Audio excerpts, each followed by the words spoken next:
Hi students, आज हम discuss करने जा रहे हैं टीचिंग पोटेंशियल टेस्ट। ये आपको बीएड के एंट्रेंस टेस्ट में 30 मार्क्स का आएगा। और हम अगर आपको और भी किसी सब्जेक्ट में रीजनिंग वगैरह में डाउट आ रहा है तो आप कमेंट बॉक्स में मुझे पूछ सकते हो और मैं उसके ऊपर भी वीडियो डाल दूँगी। तो let's start with the topic. सबसे पहले आपको पता होना चाहिए कि एजुकेशन क्या होता है। एजुकेशन बेसिकली इसमें आपको दो चीज़ें याद रखनी है। सबसे पहला कि एजुकेशन, अगर कोई स्टूडेंट जो है वो एजुकेट होता है तो उसके बिहेवियर में आप देख सकते हो मॉडिफिकेशन आती है। फॉर एग्जांपल, अगर कोई स्टूडेंट एजुकेटेड है और दूसरा स्टूडेंट मतलब दूसरा कोई चाइल्ड है जो कि अनएजुकेटेड है, तो दोनों का बिहेवियर जब आप कंपेयर करोगे तो आपको सीधा सीधा फ़र्क नज़र आ जाएगा कि एक एजुकेटेड और एक अनएजुकेटेड पर्सन में क्या डिफरेंस होता है। ठीक है, तो सबसे पहला पॉइंट हमने डिस्कस किया मॉडिफिकेशन ऑफ बिहेवियर।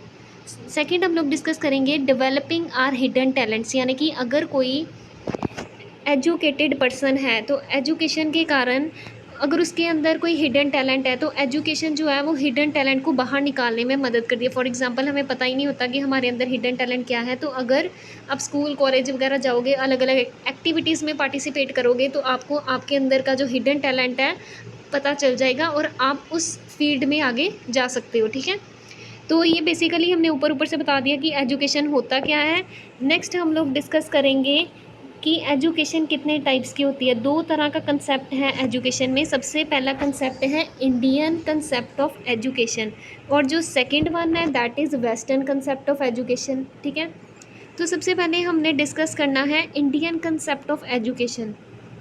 इसमें क्या होता है बेसिकली, जब पुराना टाइम था तो वहाँ पे वेद उपनिषद गीता पुराण ये सब थे, तो यही पढ़ाए जाते थे गुरुकुल्स वगैरह में। ठीक है, तो यहाँ पे जो पुराना इंडियन फ़िलॉसफ़ी है पुरानी, उसके फीचर्स क्या हैं वो बेसिकली पुराने टाइम पे यही पढ़ाया जाता था कि वेद में क्या लिखा है, उपनिषद या गीता वगैरह में क्या लिखा हुआ है। जो इंडियन का कंसेप्ट है एजुकेशन से रिलेटेड वो है रिलीजियस से रिलेटेड, मतलब परमात्मा से जोड़ने का काम। ठीक है, तो यहाँ पे अब आपको पेपर में कैसा क्वेश्चन दिखने को मिलेगा, आपको ये क्वेश्चन पूछा जा सकता है कि जो इंडियन एजुकेशन है, इंडियन एजुकेशन बेसिकली वो 4 स्टेजेस के अंदर डिवाइडेड है। इंडियन एजुकेशन, आपको क्वेश्चन आ सकता है कि कौन कौन सी 4 स्टेजेस हैं जिसके अंदर इंडियन एजुकेशन को डिवाइड किया हुआ है, तो वो हम डिस्कस करेंगे। इसमें बेसिकली 4 स्टेजेस हैं और आपको इन 4 स्टेजेस के नाम याद रखने हैं बेसिकली। ठीक है, तो सबसे पहला है ब्रह्मचार्य आश्रम। ब्रह्मचार्य आश्रम वो वाली स्टेज होती है जो ह्यूमन लाइफ है उसको 4 स्टेजेस के अंदर डिवाइड किया। सबसे पहली जो स्टेज है दैट इज़ ब्रह्मचार्य आश्रम। ब्रह्मचार्य आश्रम मतलब जो आपकी टीनेज होती है, टीनेज जब आप होते हो, मैरिड लाइफ से पहले पहले वाली लाइफ, उसको बोलते हैं ब्रह्मचार्य आश्रम। सेकेंड वाली जो होती है दैट इज़ हाउस होल्डर और गृहस्थी, यानी कि मैरिड लाइफ वाली स्टेज। थर्ड आपके पास आ जाती है वनाप्रस्था, यानी कि मैरिड लाइफ से जब इंडिविजुअल जो है वो विड्रॉ हो जाता है, यानी कि वन की तरफ चले जाना। ठीक है, एंड लास्ट वाली जो स्टेज है दैट इज़ संन्यास, यानी कि जितनी भी सोशल या फैमिली के साथ जितने भी बंधन हैं उनको कट ऑफ कर देना और सन्यासी बन जाना। ये 4 स्टेजेस हैं ह्यूमन लाइफ के। ठीक है, तो ये आपको क्वेश्चन आ सकता है कि which of the following is not the stage of a human life. ठीक है, तो आपको ऑप्शंस वगैरह दी जा सकती हैं कि जैसे हाउस होल्ड दूसरी ऑप्शन हो सकती है, वनाप्रस्था तीसरी हो सकती है, संन्यास, या और डी ऑप्शन जो है कोई और ही डाल देंगे, ब्रह्मचार्य की जगह कोई और ही स्टेज डाल दी होगी और आपको पूछ दिया जाएगा कि इनमें से कौन सी जो है वो ह्यूमन लाइफ, मतलब इसमें से कौन सी ऐसी स्टेज है जिसमें इंडियन एजुकेशन को डिवाइड नहीं किया हुआ। इस तरीके का क्वेश्चन आ सकता है। तो आपको इनके बेसिकली नाम ही लर्न करने हैं, इन 4 स्टेजेस के, इनके एक्सप्लेनेशन नहीं लर्न करनी। मैंने आपको बता दिया कि हर एक स्टेज में क्या होता है। ठीक है, नेक्स्ट उसके बाद जो इम्पॉर्टेंट चीज़ है वो है education as viewed by Indian thinkers. अब जो इंडियन थिंकर्स हैं उनके अकॉर्डिंग एजुकेशन का क्या मतलब है। ठीक है, तो आपको इन्होंने जो लाइंस बोली थी वो लर्न करने की ज़रूरत नहीं है। बेसिकली आपको ये नाम ही याद रखने हैं कि कौन कौन से इंडियन थिंकर्स हैं। तो इंडियन थिंकर्स में आपको नाम ही याद रखने हैं, जैसे गुरु नानक देव जी हो गया, शंकराचार्य, टैगोर, कौटिल्य, ऋग्वेद और वेदांतिक व्यू, उपनिषद।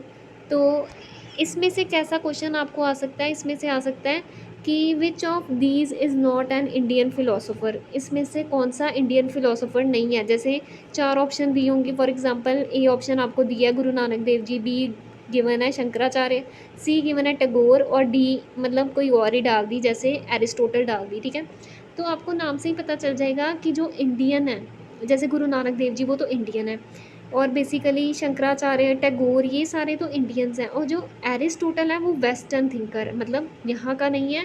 तो आपको ऑप्शंस देखकर पता चल जाएगा, आपको नाम ही पता होने चाहिए कि इंडियन थिंकर कौन सा है, और ऐसे क्वेश्चन आ सकता है कि इनमें से कौन सा इंडियन फिलोसोफर नहीं है। या दूसरे टाइप का क्वेश्चन आपको कैसे आ सकता है कि आपको पूछ सकते हैं which of the following is an Indian philosopher. बाकी 3 वेस्टर्न फिलोसोफर गिवन होंगे, एक उनमें से इंडियन फिलोसोफर गिवन होगा। अगर आपने ये नाम पढ़े होंगे सारे तो आप तो इजीली आइडेंटिफाई कर पाओगे, ठीक है। नेक्स्ट, तो ये सारा हो गया Indian concept of education. Next हम डिस्कस करेंगे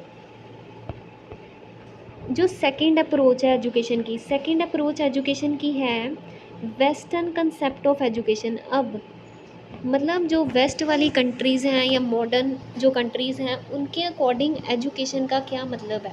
उनके अकॉर्डिंग एजुकेशन का मतलब है कि मतलब उन्होंने रिलीजन की, रिलीजियस चीज़ों की बात नहीं करी कि जैसे हमें परमात्मा के मतलब परमात्मा से मिलना है या मोक्ष की प्राप्ति करनी है, समथिंग ऐसा ऐसा नहीं डिस्कस करा।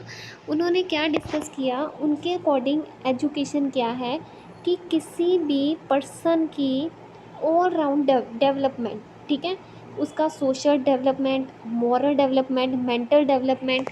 तो इन सब चीज़ों की बात की किसने, वेस्टर्न कंसेप्ट ऑफ एजुकेशन ने।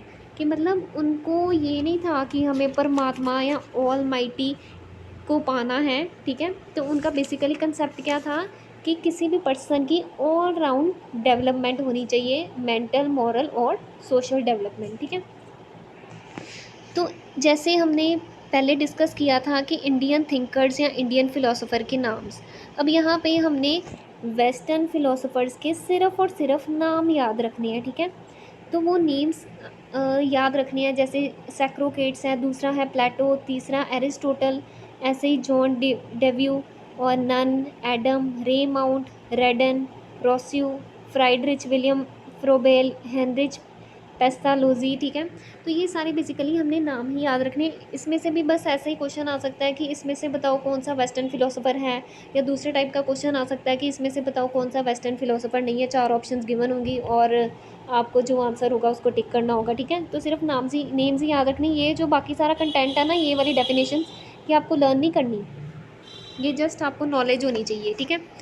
नेक्स्ट उसके बाद हमने डिस्कस करना है अब एजुकेशन के कैसे कैसे कंसेप्ट हैं। सबसे पहला आ जाता है narrow concept. Narrow concept of education मतलब स्कूल, कॉलेज, ये 4 दीवारी में जो भी चीज़ें एक स्टूडेंट सीखता है, नैरो मीन्स छोटा, ठीक है। तो स्कूल, कॉलेज, इन सब से जो भी एजुकेशन मिलती है या यूनिवर्सिटी से जो एजुकेशन मिलती है उसको बोलते हैं नैरो कंसेप्ट ऑफ एजुकेशन। मतलब लाइफ एक्सपीरियंस के बारे में यहाँ कोई बात नहीं की। तो वैसे ही नेक्स्ट हमारे पास आ जाता है broader concept of education. Broader concept of education मतलब कि वाइड, मतलब अगर कोई स्टूडेंट या कोई भी पर्सन अपनी लाइफ एक्सपीरियंस से स्कूल, कॉलेज, घर, कहीं से भी कोई भी चीज़ सीखता है, अपने फ्रेंड्स से, प्लेग्राउंड से, या कोई भी जैसे रोड एक्सीडेंट हुआ वहाँ से किसी पर्सन ने, किसी स्टूडेंट ने सीखा कि हमें मतलब हमेशा लेफ़्ट की तरफ ही चलना चाहिए, ठीक है। तो मतलब किसी भी चीज़ को देख के अगर आपको कुछ भी सीखने को मिलता है तो उसे बोलते हैं ब्रॉडर कंसेप्ट ऑफ एजुकेशन। ये 4 दीवारी तक आपकी एजुकेशन सीमित नहीं है, मतलब लाइफ एक्सपीरियंस से जो भी आप सीख रहे हो उसको बोलते हैं ब्रॉडर कंसेप्ट ऑफ एजुकेशन, ठीक है।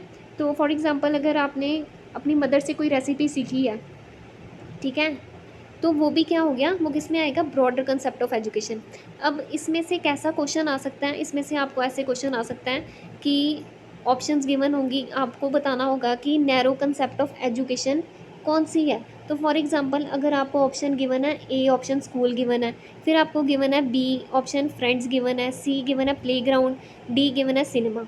तो इसमें से नैरो कंसेप्ट आपका क्या आएगा, स्कूल। स्कूल वाली ऑप्शन करेक्ट होगी, क्योंकि स्कूल कॉलेज यूनिवर्सिटी से जो आप सीखते हो उसको बोलते हैं नैरो कंसेप्ट ऑफ एजुकेशन। वैसे ही ब्रॉडर कंसेप्ट ऑफ एजुकेशन यानी कि अगर आपको ऐसे क्वेश्चन आ सकता है कि which of the following is a broader concept of education, तो उसमें ऑप्शन जैसे गिवन होगी कि फ्रेंड्स, बी ऑप्शन गिवन होगी स्कूल, फिर कॉलेज, फिर यूनिवर्सिटी। तो फ्रेंड्स से मतलब जो भी आप सीखते हो वो ब्रॉड कंसेप्ट हो गया ना, चार दीवारी तक सीमित नहीं रहा, तो वो हो गया broad concept of education.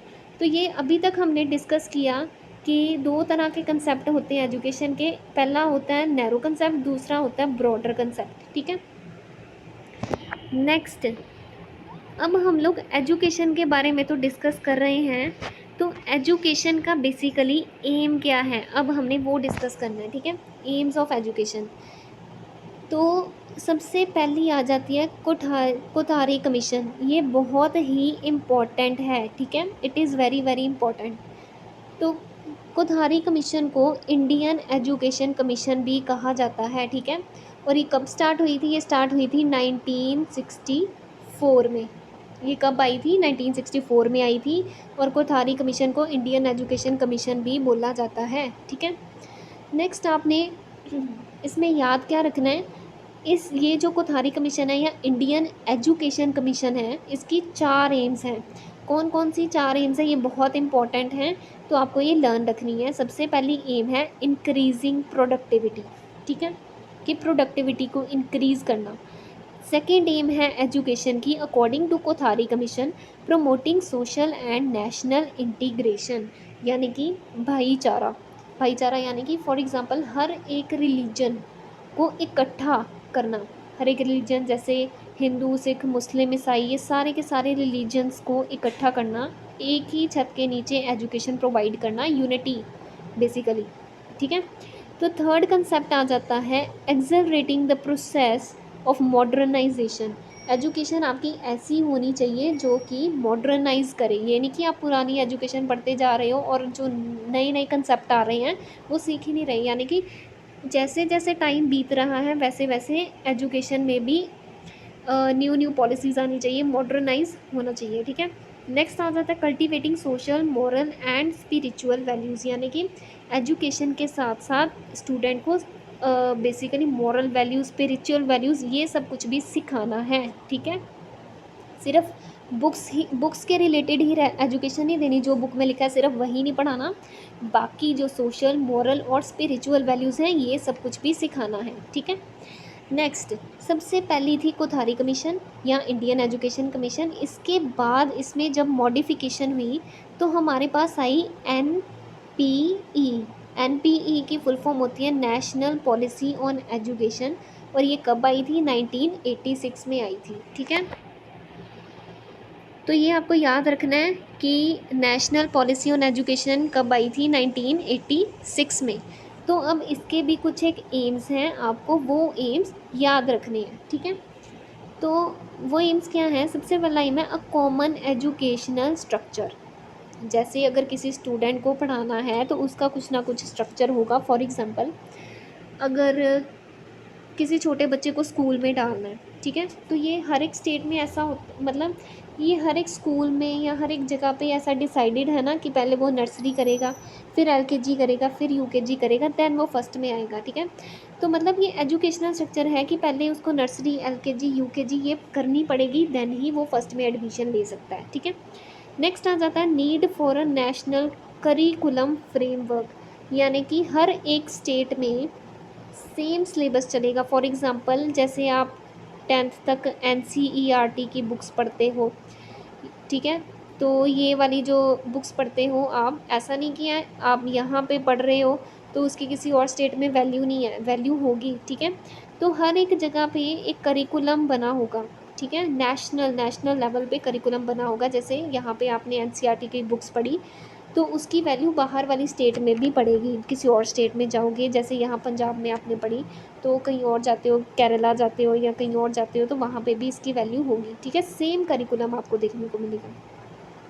Next आ जाता है world view of peace and understanding, मतलब बाकी की जो कंट्रीज़ हैं आपने उनकी भी रिस्पेक्ट करनी है। ठीक है, नेक्स्ट है promoting equality through equality of educational opportunity, यानी कि हर एक को इक्वल एजुकेशन अपॉर्चुनिटी मिलनी चाहिए, चाहे वो रिच है या पुअर है, हर एक को एजुकेशन मिलनी चाहिए। कोई बच्चा मतलब एजुकेशन से पीछे ना रहे, तो सबको एजुकेशन मिलनी चाहिए। नेक्स्ट एम आ जाती है developing diverse culture and social systems.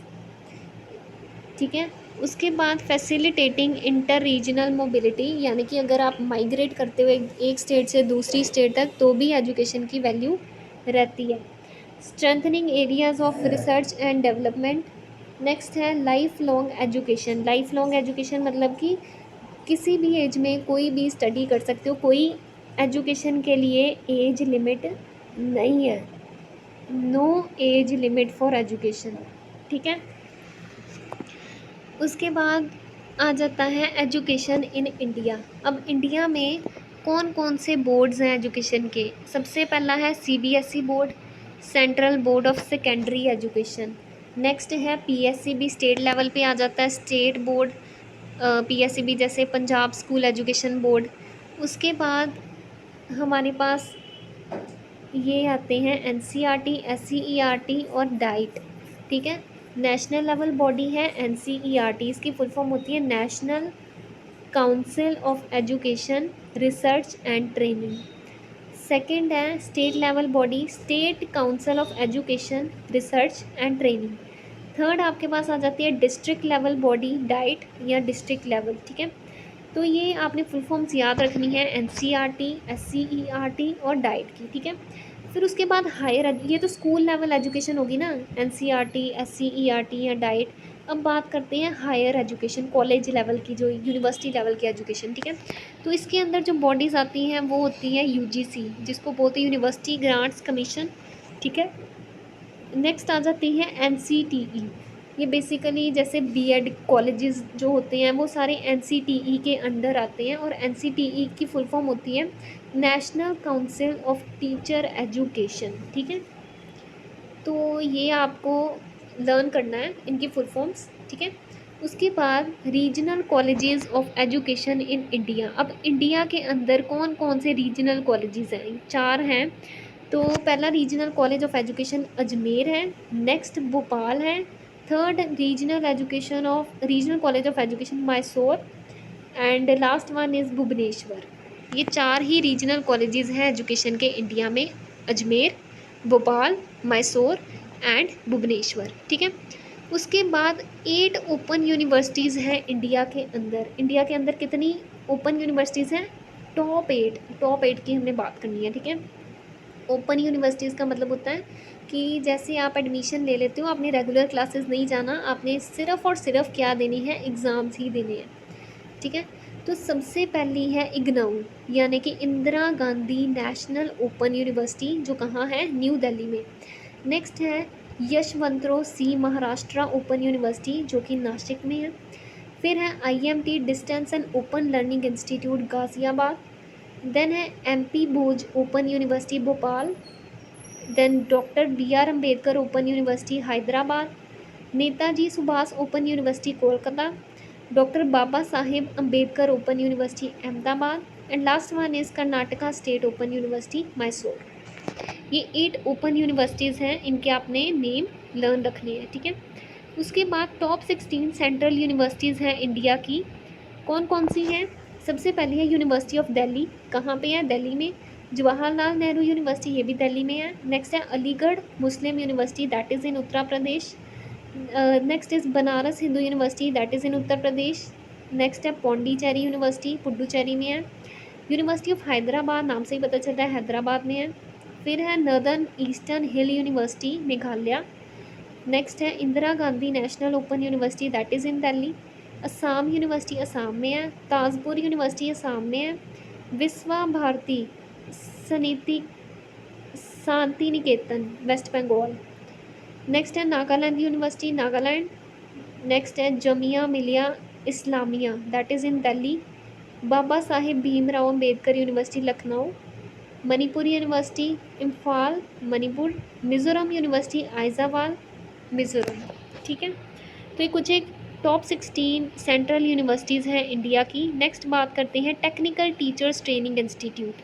अब कौन कौन से टेक्निकल टीचर्स ट्रेनिंग इंस्टीट्यूट हैं, ये आपके पास 4 हैं बेसिकली। एक है टेक्निकल टीचर ट्रेनिंग इंस्टीट्यूट इन कोलकाता, नेक्स्ट है चेन्नई, नेक्स्ट है भोपाल एंड नेक्स्ट है चंडीगढ़। तो ये सारा हमने डिस्कस किया आज, पहला लेक्चर था टीचिंग पोटेंशियल का। आई होप आपको ये वीडियो पसंद आई होगी। अगर आपको ये वीडियो अच्छी लगे तो वीडियो को लाइक करना, शेयर करना और अपने फ्रेंड्स के साथ शेयर करना, और चैनल को सब्सक्राइब करना ना भूलना। Bye bye.